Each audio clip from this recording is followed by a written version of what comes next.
Hey YouTube, what's going on? We're here with the Mercury, and today we're gonna put a carburetor on this and change the valve cover gasket.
Alright, we got everything took apart, and this engine looks really clean.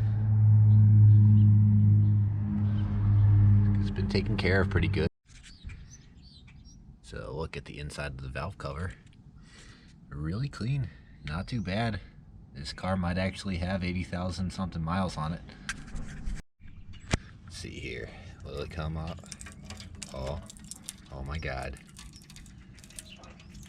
Holy crap.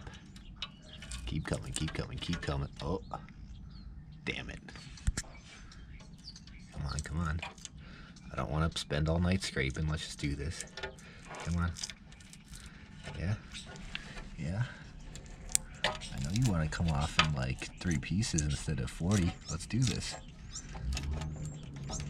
Oh, no, no, no, no, no, no. Don't be doing that. No, no, no, no. Oh, okay, okay, okay.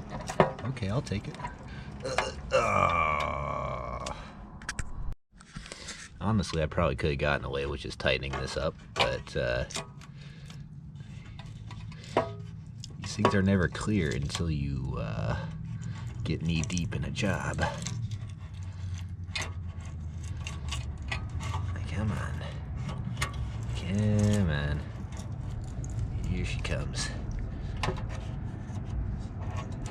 This is what you're supposed to do. The finger is the best tool for removing orange gaskets. Oh. Come on. Wow. That was not bad. Got a little bit of residue to clean up, but I call that 3-piece valve cover gasket removal.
Oh man.